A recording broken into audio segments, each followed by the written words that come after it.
Boy, boy. Hey, folks, what's going on? It's Painless Risen, and this is gonna be a classic. This is gonna be a classic. Uh, it's one of those.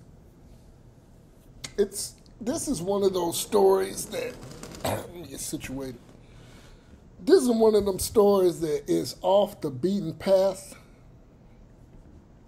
Everybody talking about, uh, you know, the young brother that ran across, on the DZ, which is, between any of my military people who've been stationed in Korea. There's a DZ, a designated zone, and there's literally for at least 50 years plus North Korean soldiers and South Korean soldiers with military on the South Korean side that are assigned to monitor. Like it's a zone. Like it's crossing the Rubicon. Like literally feet from each other. And you can look in a North Korean, if you're a United States military member, a part of the armed forces for America, and then you there with South Korean soldiers, you can literally you can see the damn eye crust in the eyes of a North Korean soldier. Like, that's how close it is. Which, I think it's petty. You that close. But anyway, so people are talking about that. People are talking about, the lady she shed a bad light on the state of Alabama. What's her name? Clarice Russell. People are talking about her, but see, that's easy work. That's foolishness. And I maybe I will in this classic make reference to those two stories that I just mentioned that have to deal with Negroes.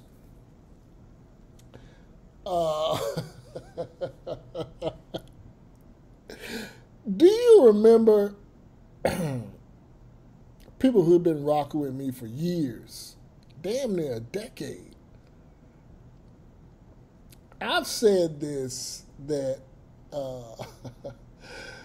man, see, this is one out of the mud, because a lot of people see. I'm about to put a lot of my subscribers and listeners on, because y'all probably don't know what the hell I'm talking about. And it's so petty. It's real, but it shows you, and I'm about to get in, because I know you're like, damn, Payless, get to the point, man. But check this out.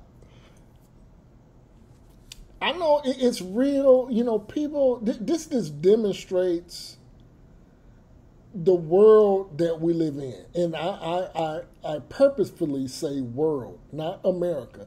The world, where people are easily triggered, while where we're living in a world where people rope-a-dope.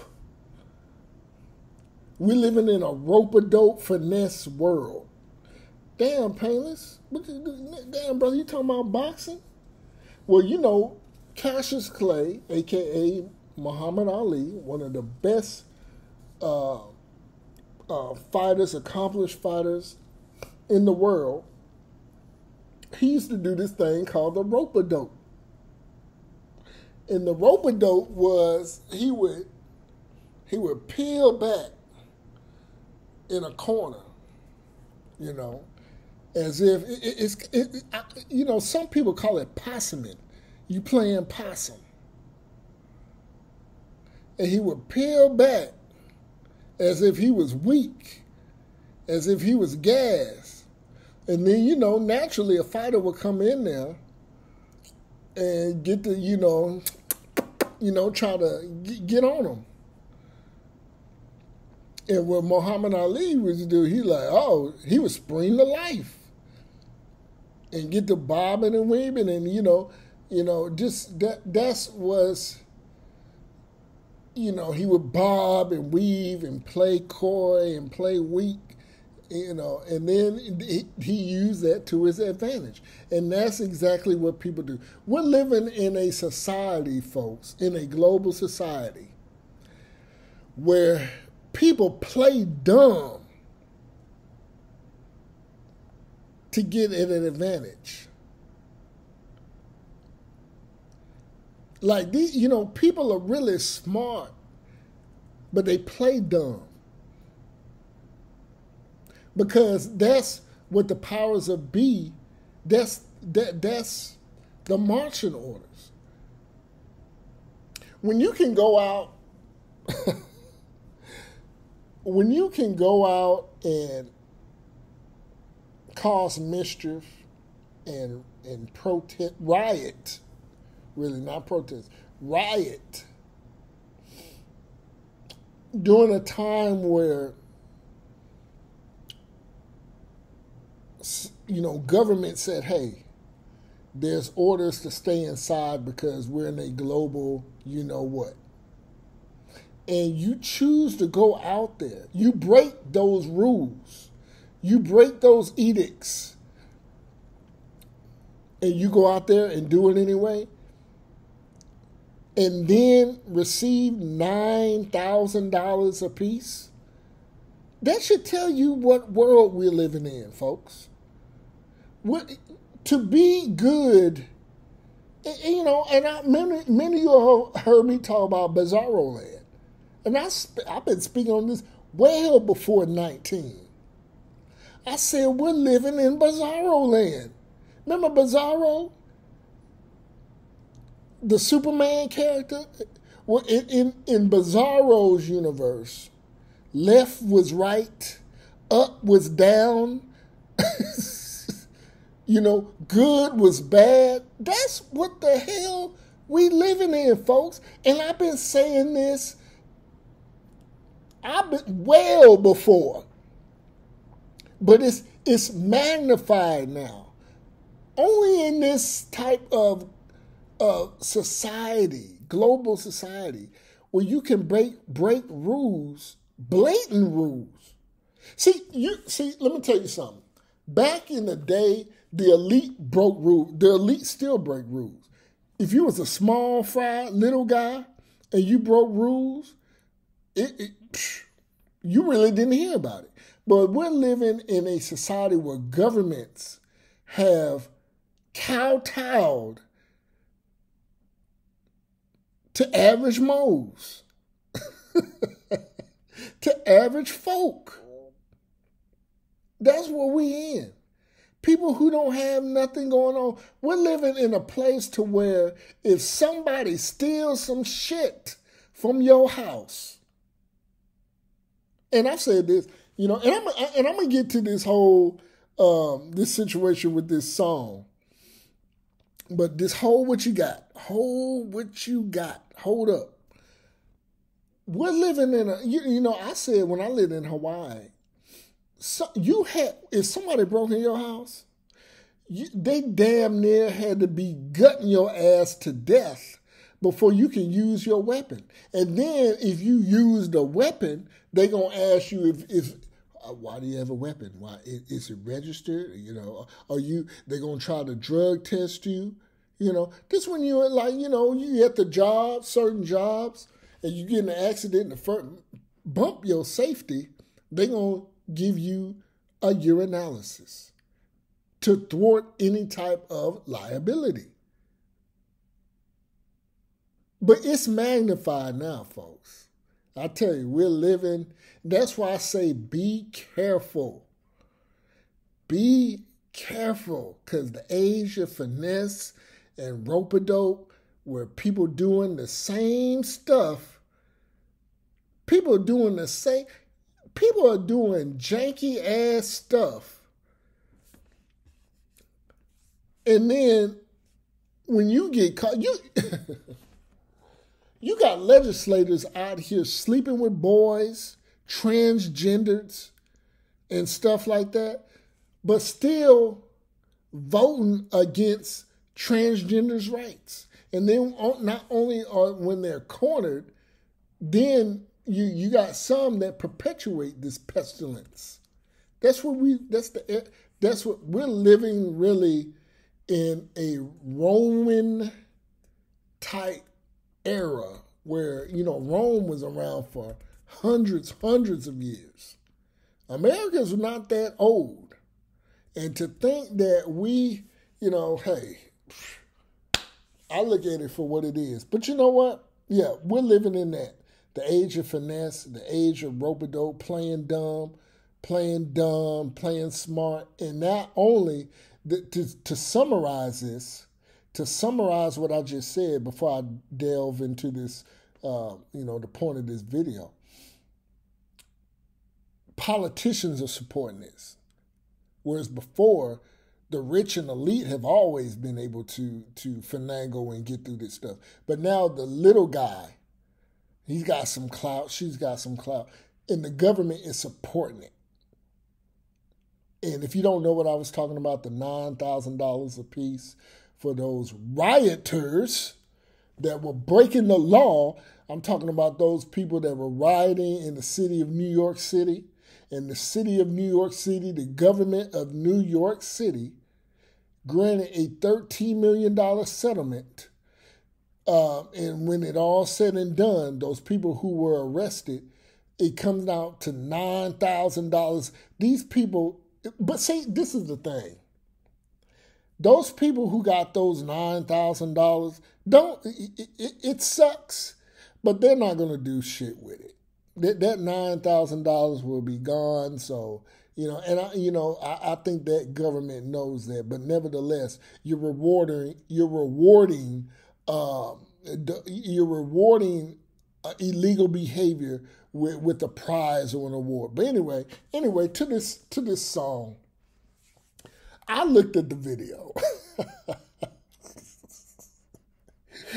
I looked at the video, and let me tell you about this video. This video highlights what typical white Americans are sitting around the bonfire, in the jacuzzi with their wine in their suburbs, couples, kids running around, and they're talking about shit like this. This is what white America is talking about. White America is talking about, for the most part, oh my God, damn, I remember you remember Antioch used to be a nice community. Then, the Arabs came in and, this is a lot of Hispanics now. Oh my God, I had this job. Oh man. Oh, remember that? Oh, it's shitty now. Oh, that suburb, it's ghetto out there now. Oh my God. I mean, you got some nice places, but that's what white folks is talking about now. You know why? Because I go to areas and I listen and I and sometimes I hold conversations. And I'm, because me as as Payless, when I go out, and this is another thing.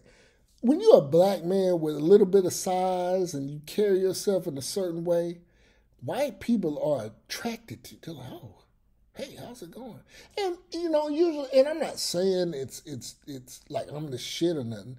I mean, just friendly people, white folks usually actually start up conversations and say hi and hello, which I appreciate that. But then we get to talking. And this is the shit that seeps out. And then you're ear hustling by, no fault of my own. You hear shit. And this is the stuff that I hear. This is the stuff that I hear. Real estate. Oh, what do you do? Oh, what job? Oh, I switched job. Oh my gosh, my rent went up. Oh, it used to not be this high. Well, they're building another Publix. Oh, my God, they're building another bank. Oh, no, all these, it's just, This is what down in the southeastern part of the United States, white folks is talking about. And coincidentally, dovetail into this video. What this guy said in this video wasn't surprising to me. Remember I used to say,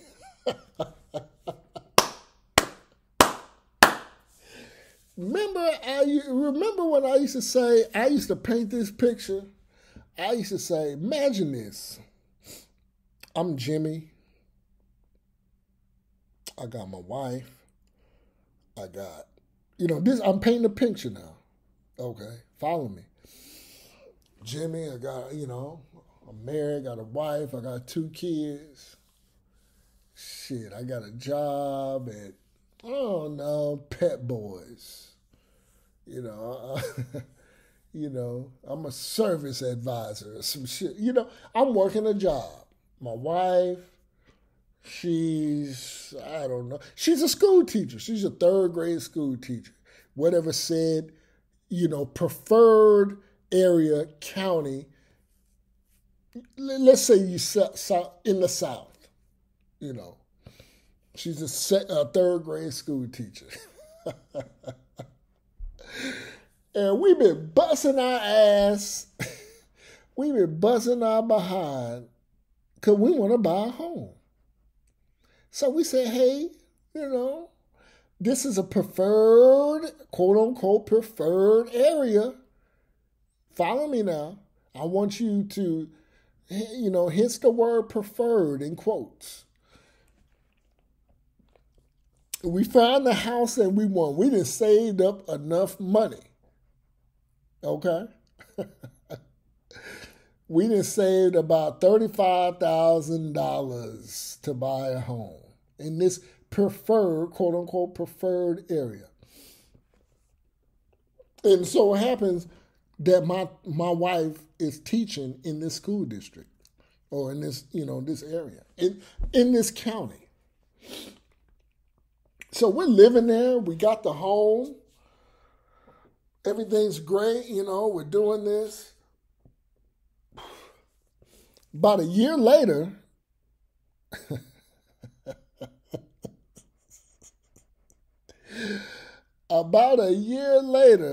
U-Haul trucks, we already know what happened. When you think of U-Haul, when you see a U-Haul truck pull up, uh-oh.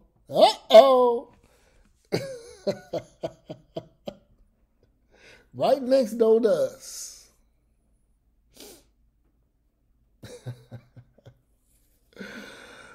So Jimmy, he's out on his porch, sees his U-Haul pull up.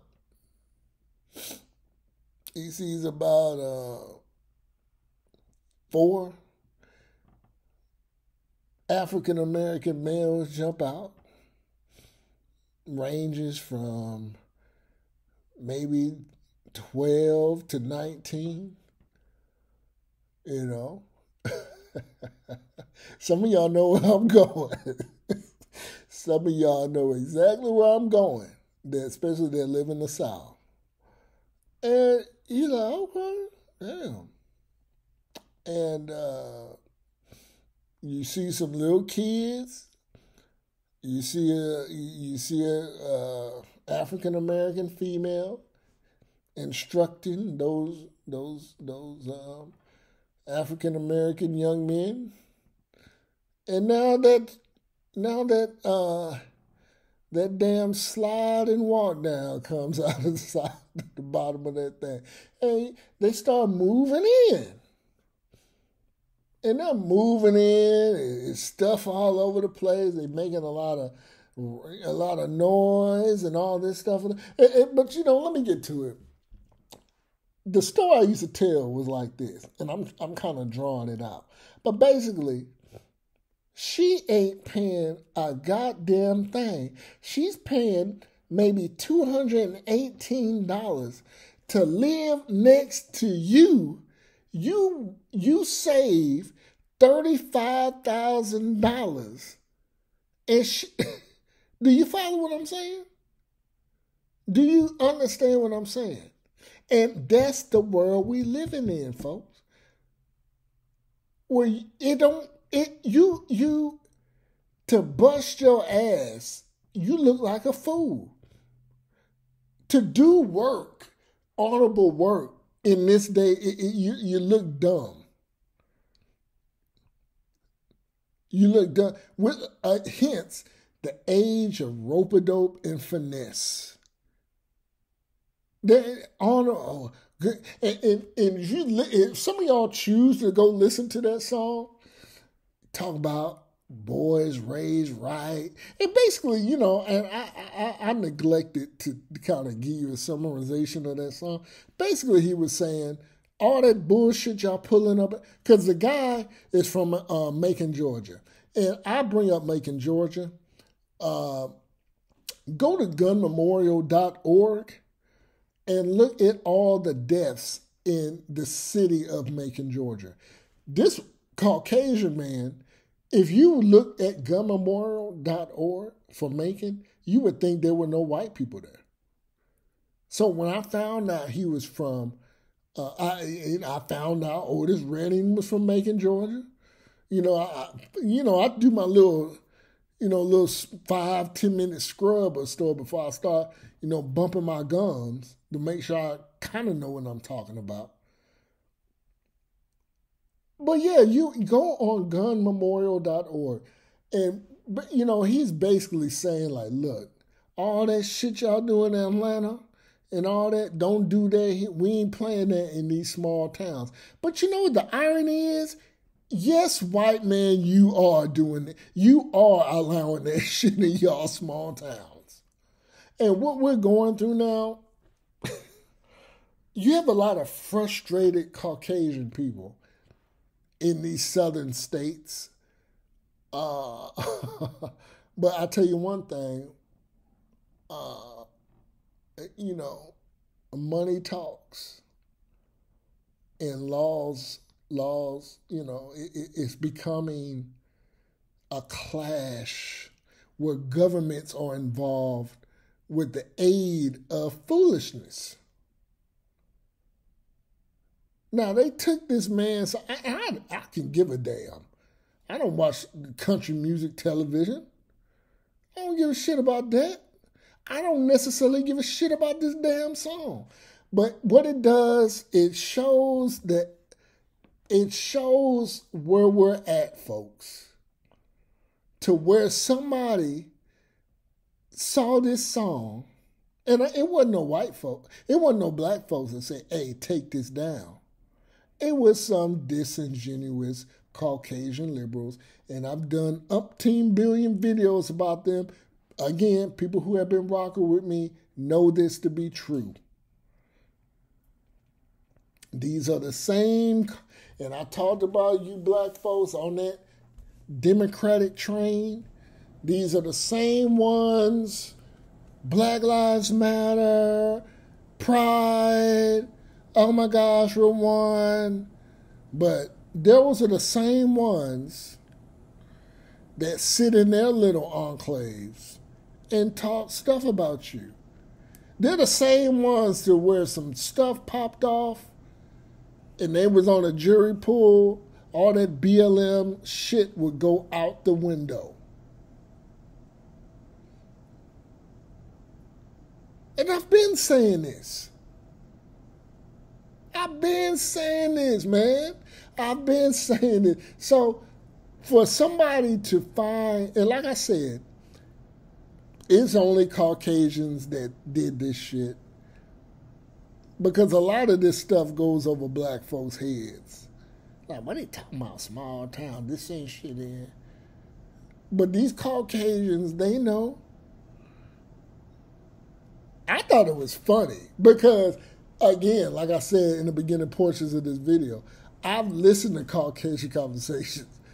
That's all they fucking talk about. It's like, this used to be a nice area bullshit until so-and-so came in.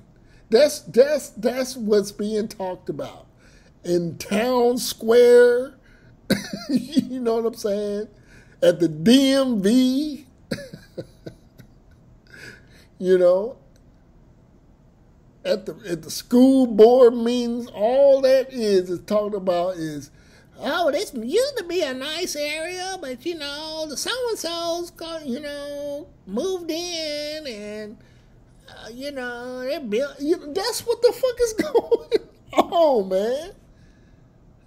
That's what's going on with Caucasians. But yeah, this song it's just, you know, y'all, you Caucasians, y'all stop with the tough talk, cause the shit is going on. Y'all ain't doing shit. But every now and then you get this guy,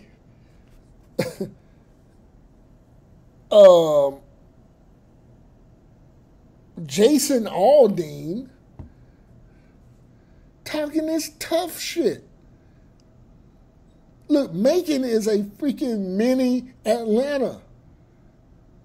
Your small town is already, it's done, white man.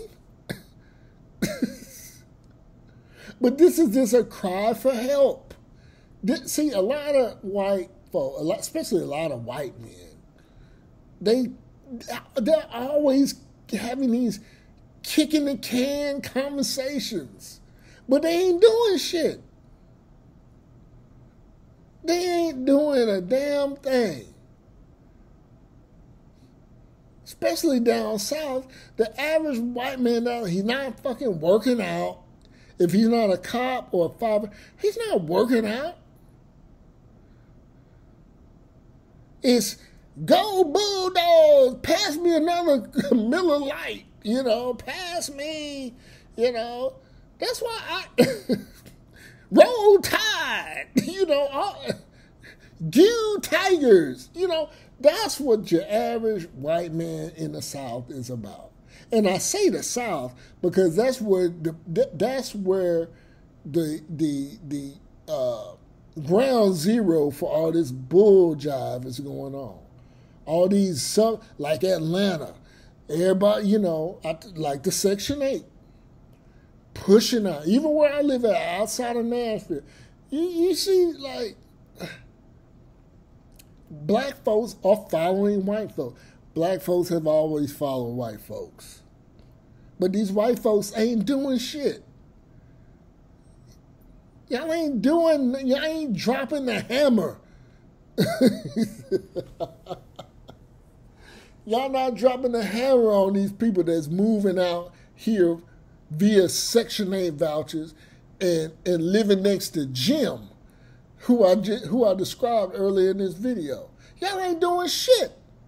So stop with the tough talk, the little signature, you know, passive-aggressive videos. You know, we're not going to let this turn into New York. Motherfucker, it's Beirut in Macon, Georgia. You heard me? It's Beirut in Macon, Georgia. So, brother, I know you say you from Macon, you like Otis Redding. The shit is there already. Yeah, you know. So I just wanted to highlight that, you know. You have a lot of frustrated Caucasians having, you know, these conversations, sidebar, but ain't gonna bust a grape in a fruit fight, in a food fight. But yeah, if y'all go check that video out, yeah, it's just, that's what we're living in, folks. Painless out.